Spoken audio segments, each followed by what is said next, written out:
Olá a todos, gostaria de convidar a todos para que pudéssemos participar agora de um mais novo estudo da lição número 6. E esse estudo está baseado na primeira carta de Pedro, capítulo 3. O título da lição desse estudo é Chamados para Fazer Diferença. Capítulo 3.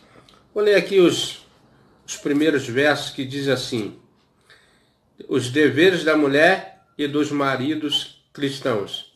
Semelhantemente, vós, mulheres, sede sujeito ao vosso próprio marido, para que também, se algum não obedeça a palavra, pelo procedimento da sua mulher, seja ganho sem palavra, considerando a vossa vida casta em temor, o enfeite delas não seja no exterior, no frisado dos cabelos, no uso das joias de ouro, na compostura das vestes, mas o homem encoberto no coração, no incorruptível traje de um espírito manso e quieto, que é precioso diante de Deus, porque assim se adornava também antigamente as santas mulheres e esperavam em Deus e estavam sujeitos ao seu próprio marido, como Sara obedecia a Abraão, chamando-lhe Senhor, do qual vós sois filhos, fazendo o bem e não temendo a nenhum espanto.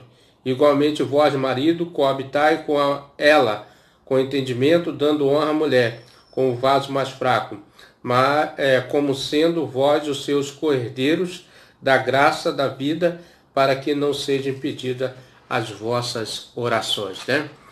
O objetivo do estudo é mostrar que os conflitos estavam crescendo de acordo com as conversões em Cristo e como deveria tomar decisões de acordo com a vontade de Deus em Cristo. Então, o apóstolo Pedro ele está dando alguns conselhos como nós resolveria esse problema, do lar, e do mundo e também do reino de Deus. O primeiro ponto diz assim: a diferença do cristão no lar, que está baseada em 1 Pedro 3, de 1 a 7. Segundo ponto, a diferença do cristão no mundo, que está baseado em 1 Pedro 3, de 8 a 12, desse mesmo capítulo. E o terceiro ponto, a diferença do cristão para o reino, na carta 1 Pedro 3, de 13 a 22, também desse mesmo capítulo. E concluindo o estudo, e para pensar e agir. Começaremos também assim com uma breve oração agradecendo a Deus, nosso Pai. Senhor Deus, Senhor nosso Pai, Todo-Poderoso, queremos te agradecer por esse dia, por mais uma oportunidade que o Senhor nos dá de meditar na sua santa e bendita palavra. Que esse estudo possa servir de edificação para a tua igreja e cada um daqueles que ouvirem a sua voz. Em nome de Jesus, nós queremos te agradecer. Irmãos, vamos diretamente para o estudo, para assim a gente aproveitar o máximo tempo possível. O assunto principal do capítulo 3 é a continuação da submissão do cristão, sendo que agora apresentado em 3 níveis diferentes, a qual o cristão é convocado para fazer a diferença. Então, esse estudo ele vai falar de como que nós fazemos a diferença neste mundo. Os conflitos estavam se volumando à medida que as pessoas se convertiam a Cristo e não sabiam como deveria comportar e como tomar uma decisão que fosse de acordo com a vontade de Cristo, seja em relação ao casamento, seja em relação ao mundo e também ao posicionamento em relação ao reino. Pedro então oferece aos cristãos alguns ensinos práticos para um viver de consciência pura e santa, para a compreensão correta do cristão no mundo, que jaz no maligno, e para um viver sujeito em Cristo de forma plena. É interessante que aqui a expressão jaz, Normalmente quando a gente vê essa expressão jaz, é quando você vai no cemitério e está lá na lápide, Naquela placa assim que normalmente bota num túmulo da pessoa, aqui jaz. E aqui ele fala assim, que jaz no mundo, quer dizer, na morte, Morrer na morte para o mundo, que para um viver sujeito a Cristo de forma plena. Então nós devemos viver para Cristo, né, de forma plena. Primeiro ponto, a diferença do cristão no lar, né?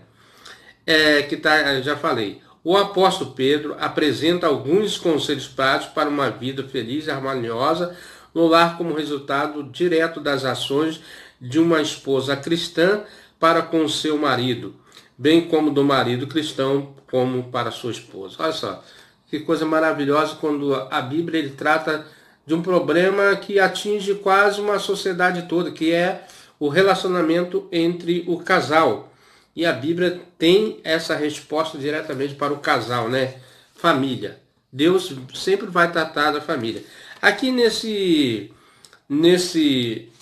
dessa carta de Pedro, ele fala de quem? Do relacionamento de quem específico? De Abraão e Sara, como ela obedecia ao seu marido. E respeitosamente tratando de Senhor, né? Assim, um respeito profundo por Abraão. E nós, como cristãos, devemos fazer a diferença mesmo. Podemos entender um pouco melhor sobre a submissão no contexto do lar, por uma analogia feita por John MacArthur, que disse: um comandante não é necessariamente superior em caráter às tropas sob seu comando, mas a sua autoridade vital para um bom funcionamento da unidade. Então, o que Deus faz aqui? E pegando esse exemplo aqui desse pensador, né? Que o que faz a autoridade é para que haja uma harmonia, um bom funcionamento do lar, do casamento. Cada um tem suas... Não é que ele seja superior, mas na esfera do lar, o homem ele concentra o seu papel, né? De cabeça da igreja, da família, e para ordenar o bom funcionamento. E a mulher, ela tem a sua função também, que sem ela o lar também não anda, né? E a gente vê aqui uma boa harmonia, cada um fazendo o seu papel. Para o quê? O bom funcionamento da unidade. Ele está falando aqui sobre um comandante, mas o comandante o quê? No lar também. Foi Deus que instituiu a estrutura hierárquica da família. Então, às vezes as pessoas querem contradizer os ensinamentos da Bíblia, porque o homem tem... Não, porque Deus criou assim. Deus poderia criar o inverso também, mas ele quis assim. E nós devemos respeitar, né? Todos nós devemos respeitar. Primeiro ponto desse subtópico. A esposa cristã, através das suas atitudes, né? Pode ganhar o seu marido para Cristo. Ela tem uma responsabilidade enorme, né? Com sua modéstia, com seu carinho, ela pode conquistar o amor do marido e assim a harmonia dentro do lar. Pedro diz que mesmo sem usar palavras para pregar o evangelho, mas com sabedoria. A Bíblia diz que quem não tem sabedoria, peça a Deus, né? Aproveitando cada oportunidade para testemunhar da presença de Cristo em sua vida, mostrando respeito e submissão. Olha só que legal, né? Se você é uma esposa e seu marido não é crente, ele vai ver o amor, o carinho que você tem, que a pessoa tem, a mulher tem, pelo trato, como ela trata, com mansidão, com carinho, né? Assim mesmo, também o marido também deve observar isso. Pedro ensina que é possível manter o casamento e continuar sendo fiel ao Senhor Jesus, sendo mulher sábia, descrito em Provérbios 14:1, que diz lá: a mulher sábia edifica o seu lar, né? O procedimento da mulher cristã será uma bênção para seu marido. Isso que faz diferença, a harmonia dentro do lar, o respeito mútuo, né? Segundo ponto desse tópico, né? Do primeiro tópico. Diz assim: a esposa cristã e seu compromisso com Deus, né?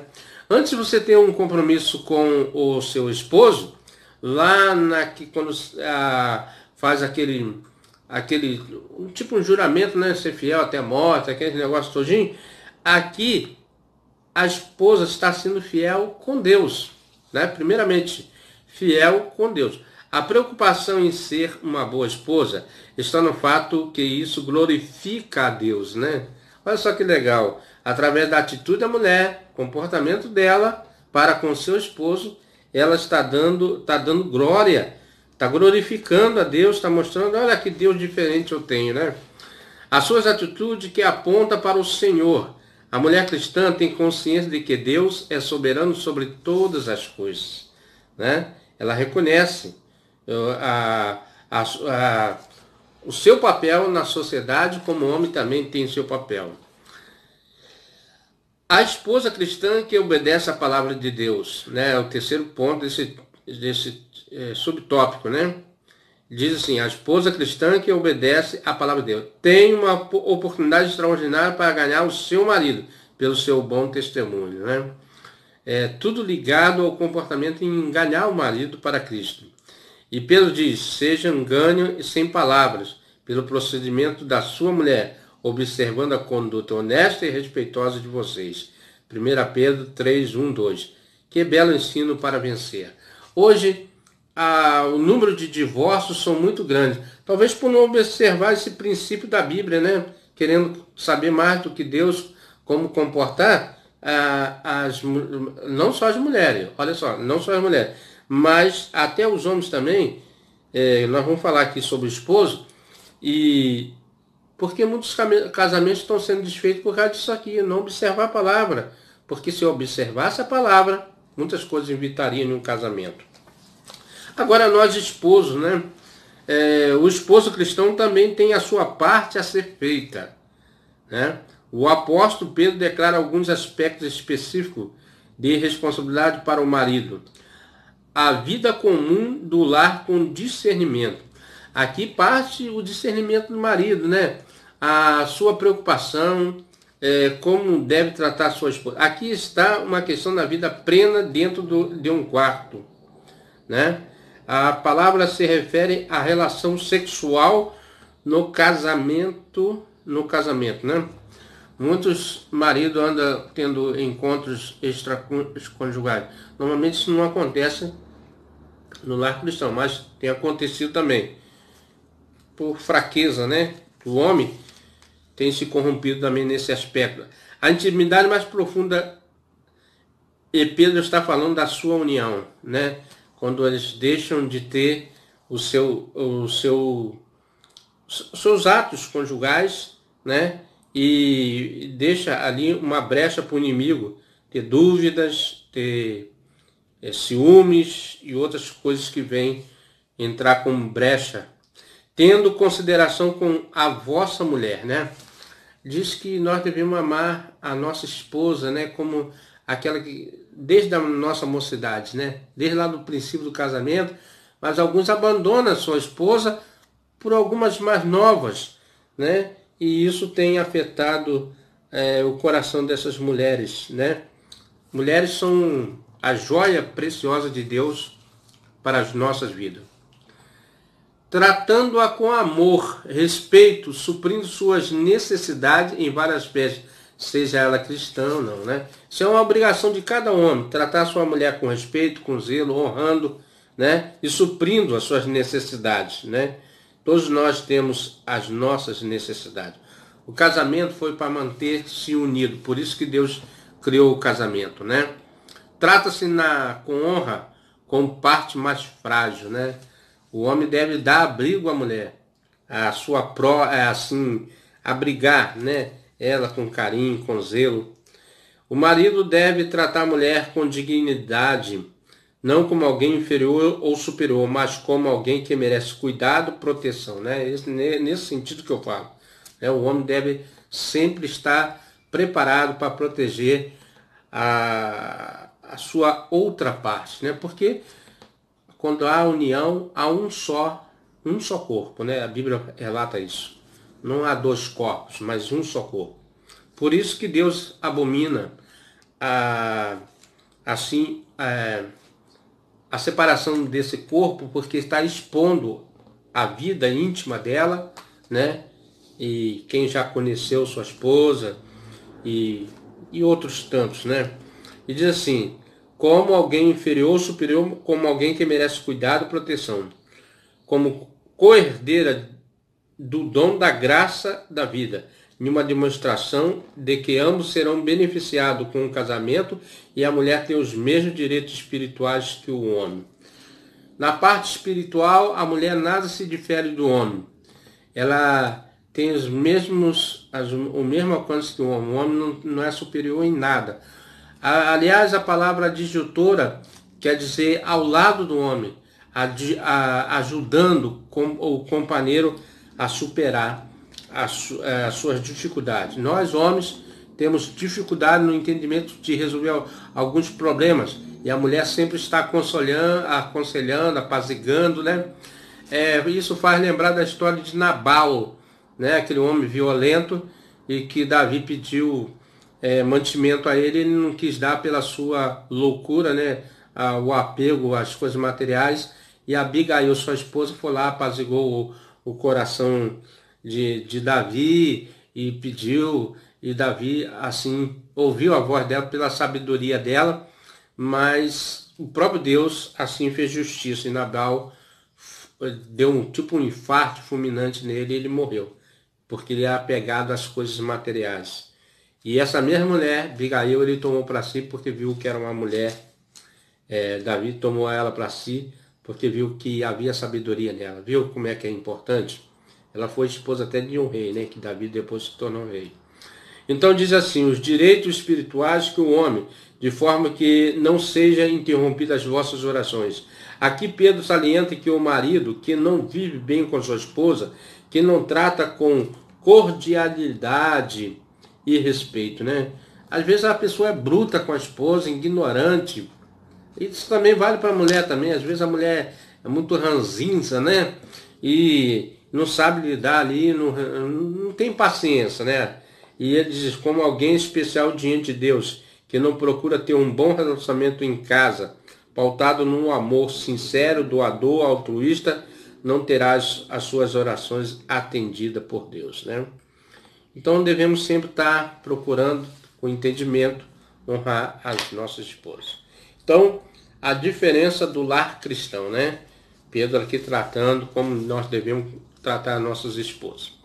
A diferença do cristão no mundo.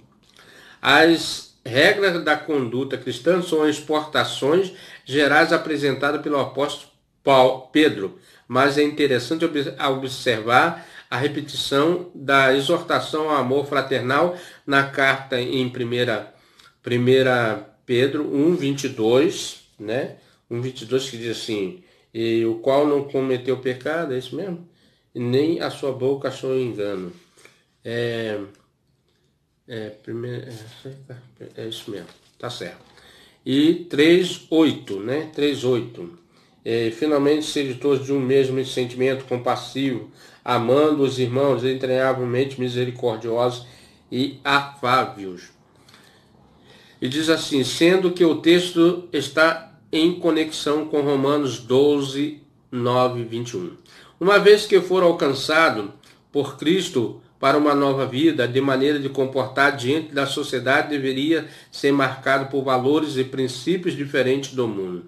Normalmente, um lar que não tem Cristo, há muitas discussões, né, e brigas, mas nós devemos fazer diferente, devemos tentar trazer para nós a responsabilidade e tentar entender e discutir a situação que está levando aquele problema adiante. As virtudes pela presença do Espírito Santo deveriam moldar e prevalecer na vida do cristão, né?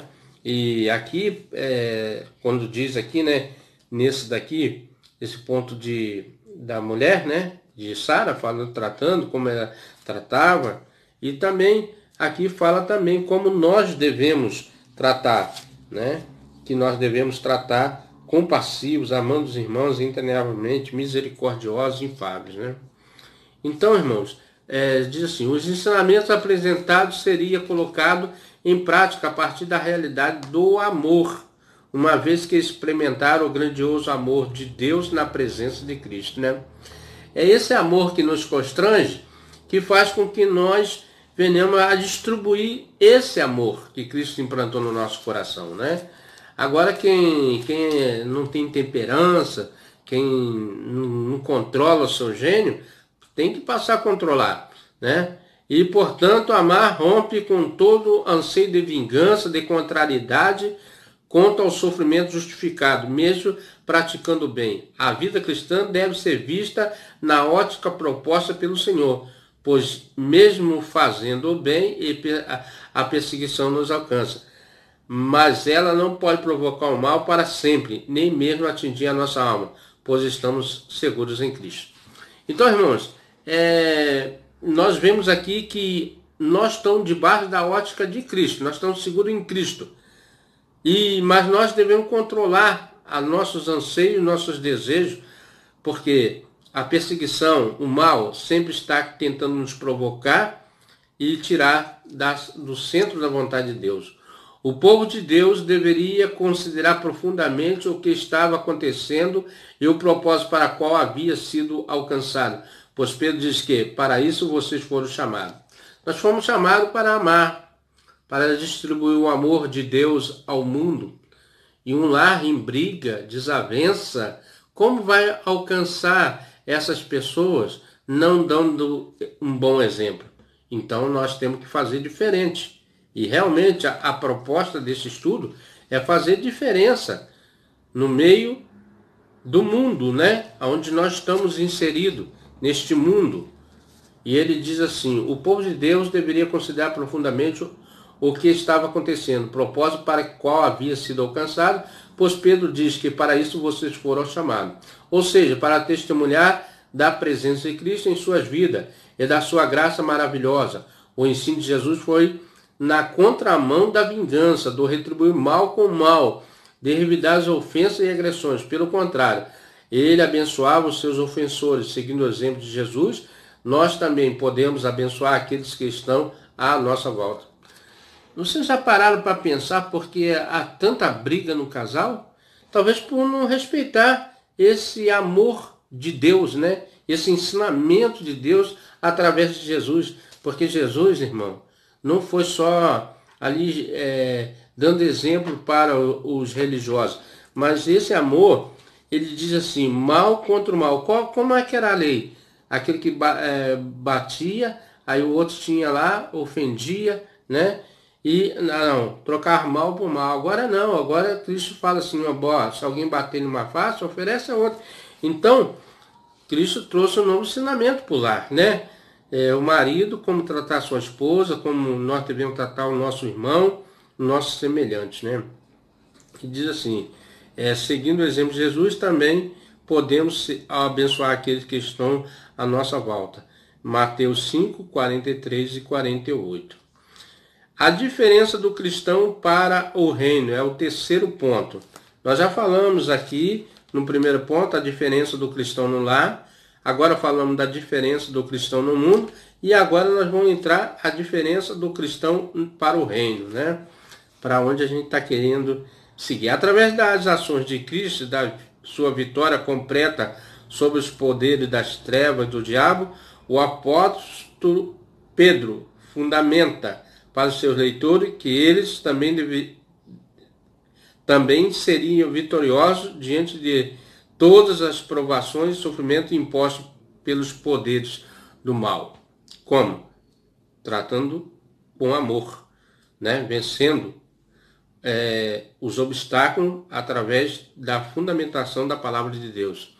A partir do exemplo de Cristo, que sofreu injustamente, cada cristão é orientado a resignar-se diante da soberana vontade de Deus, né? Então devemos fazer o que Deus permite, né? O que Deus quer que nós façamos. E façamos o quê? Amando as pessoas. O ímpeto missionário e a compreensão da responsabilidade testemunhar de Cristo ao mundo da primeira geração de cristãos após a ressurreição estava em baixa, né? E diante de tantos perigos e sofrimentos, como deveria viver e praticar o Evangelho, né? Então, nos primeiros séculos, o testemunho das pessoas não estava sendo suficiente para que as pessoas tivessem e vissem, né, assim a diferença. A geração que recebeu a mensagem estava disposta a calar-se diante de todas as zombaria, ameaças, perseguições impostas pelos inimigos.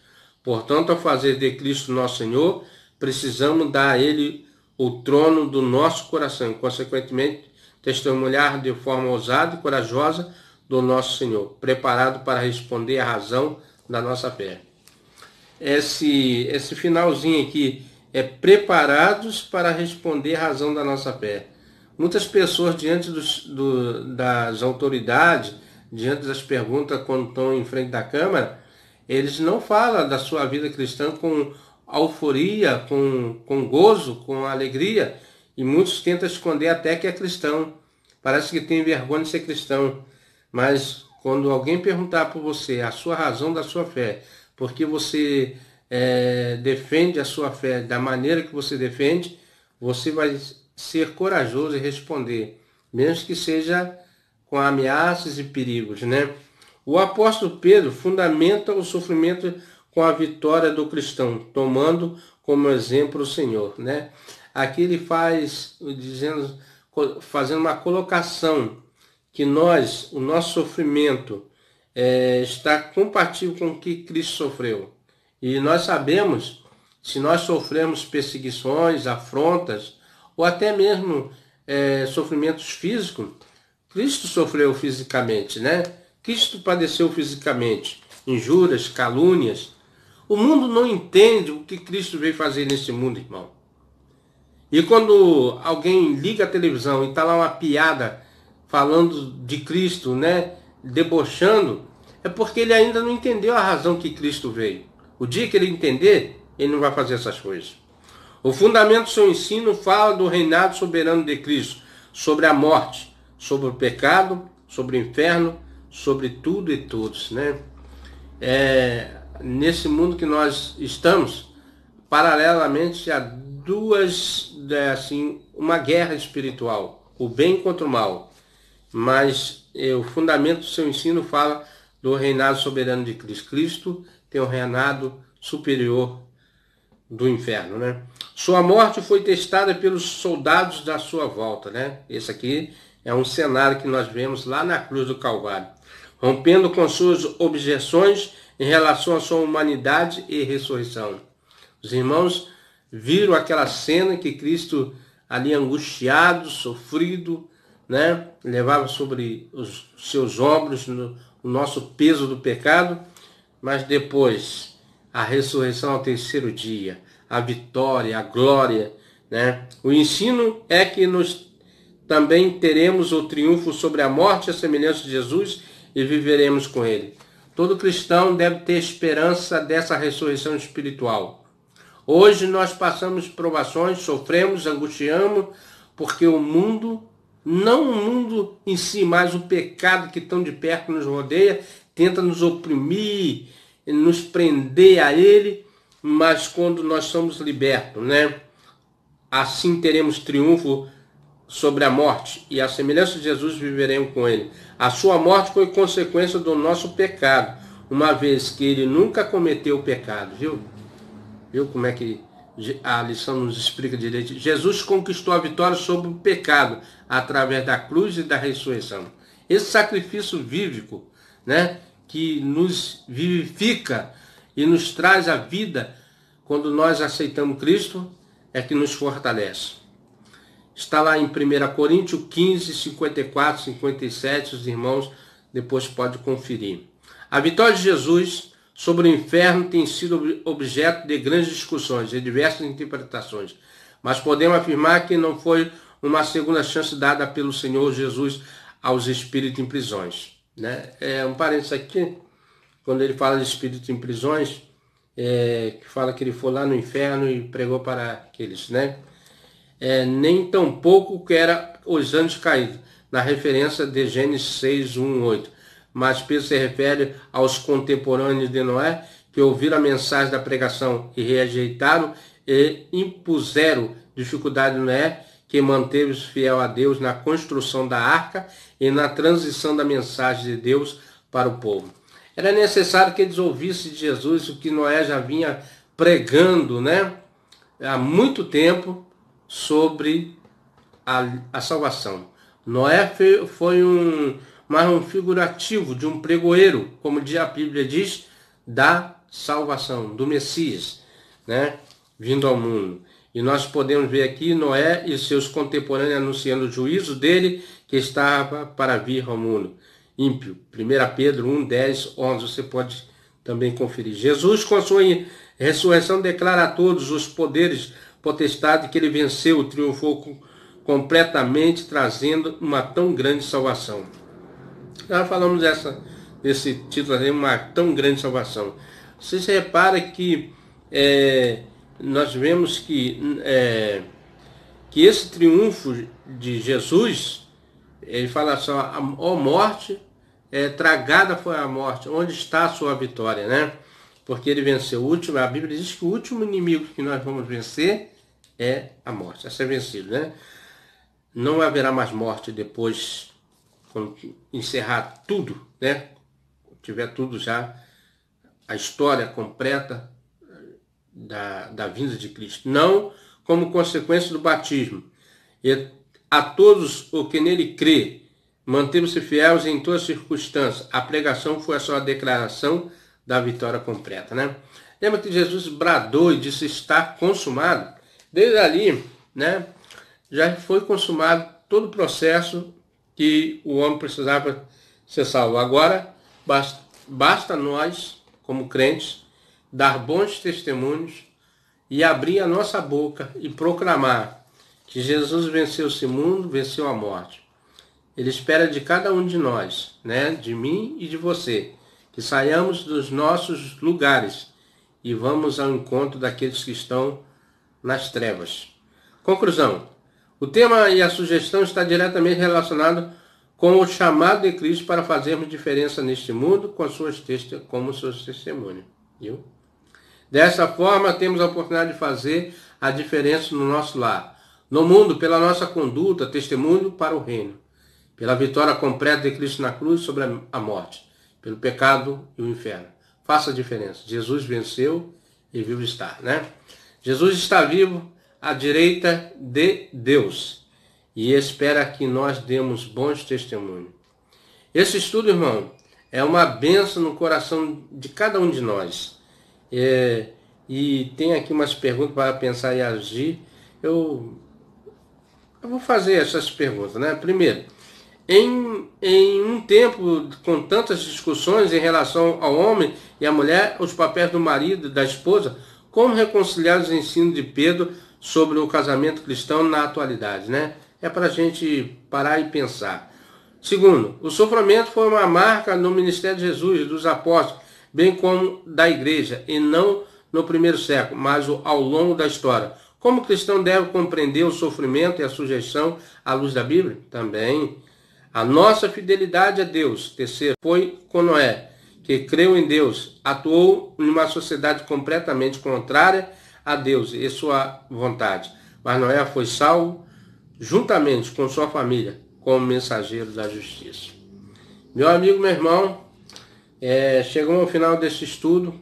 Espero que Deus possa ter alcançado a você, enchido de gozo o seu coração, de alegria, de prazer, de sempre estar em contato com o Espírito Santo.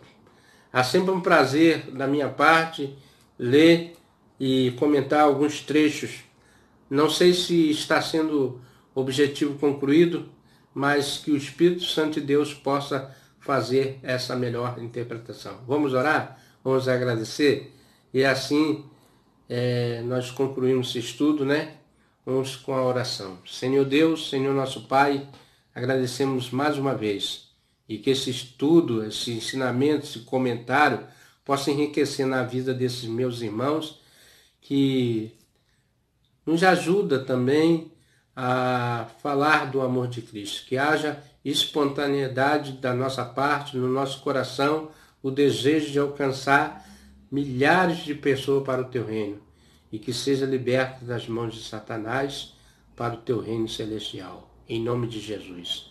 Meu amigo, meu irmão, se você tem gostado desse estudo, venha conosco. Até o próximo estudo, se assim Deus nos permitir.